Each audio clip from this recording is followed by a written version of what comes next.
आज की इस वीडियो में हम बात करने वाले हैं कि जो दीवार बनाने का सही तरीका है वो क्या है।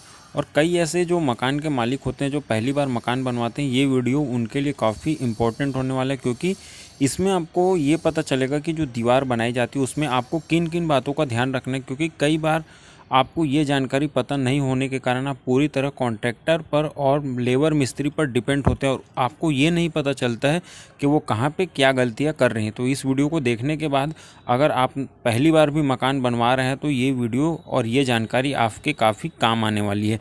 तो अगर आप हमारे चैनल पर नए हैं तो चैनल को सब्सक्राइब करें, बेल आइकन हिट करें ताकि आने वाली वीडियो के नोटिफिकेशन आप तक पहुँच सके। तो चलिए वीडियो को स्टार्ट करते हैं। और सबसे पहले हम बात करेंगे कि अगर जो दीवार बनाने का काम है उसमें आपको किन बातों का ध्यान रखना ज़्यादा ज़रूरी होता है। देखिए, सबसे पहली बात इसमें आती है क्यूरिंग की। तो आपको सबसे पहले तो ये चेक करना होता है कि जो लेबर मिस्त्री आपकी दीवार बनाने वाला है उसने जो ईंटें हैं उसकी क्यूरिंग प्रॉपर की है कि नहीं। क्योंकि देखिए, अगर उसने क्यूरिंग प्रॉपर तरीके से नहीं की है तो बाद में होगा क्या, जब भी वो ईंट की चुनाई करके दीवार बना देगा तो ये दीवार बीच में से क्रैक होने लगती है। तो आपको ये बात यहाँ पर ध्यान रखनी है। अब इसमें जो दूसरा पॉइंट आता है वो है सवल का। देखिए, कई बार क्या होता है कि मिस्त्री जो है आमतौर पर काफ़ी चेंज होते हैं और जो पहले मिस्त्री काम करता है वो तो आपकी दीवार को सही तरीके से बनाता है या फिर गलत तरीके से बनाता है, और बाद में जो मिस्त्री चेंज होकर आता है वो उसमें दूसरे की गलती निकालने लगता है। तो यहाँ पे आपको ये करना है कि आप रैंडमली कभी भी जो लेबर मिस्त्री काम कर रहे हैं उनसे आप सवाल करने को कह सकते हैं, जिससे आपको ये पता चल जाता है कि आपकी जो दीवार है वो सीधी बन रही है या नहीं। देखिए, इसमें अब जो तीसरा पॉइंट निकल कर आता है वो ये है कि आपको ये भी पता होना चाहिए कि जो आपके यहाँ जो लेबर मिस्त्री काम कर रहे हैं वो माल का रेशियो आपकी दीवार बनाने में कैसा और कौन से तरीके का बना रहे हैं। देखिए, सबसे पहली बात ये वहाँ ज़्यादा इम्पोर्टेंट हो जाता है जहाँ आपने अपने मकान का काम विथ मटेरियल दिया, क्योंकि जो कॉन्ट्रैक्टर होता है वो अपने पैसे बचाने के चक्कर में आपके घर में सीमेंट बहुत कम मात्रा में लगाता है। तो आपको यहाँ एक चीज़ ये ध्यान रखनी है कि अगर आपके यहाँ 9 इंची दीवार का काम चल रहा है तो इसमें जो माल का रेशियो होता है वो 1:6 का होता है, यानी कि 1 तसला सीमेंट और 6 तसला रेती। और अगर आपके यहाँ 4 इंची वॉल का काम चल रहा है तो इसमें जो माल का रेशियो होता है वो होता है 1 तसला सीमेंट और 4 तसला रेती। क्योंकि जो 4 इंची वॉल बनाई जाती है उसमें एक्स्ट्रा मजबूती के लिए उसमें जो माल का रेशियो है वो थोड़ा ज़्यादा रखा जाता है। तो आपको यहाँ एक बात ये ध्यान रखनी।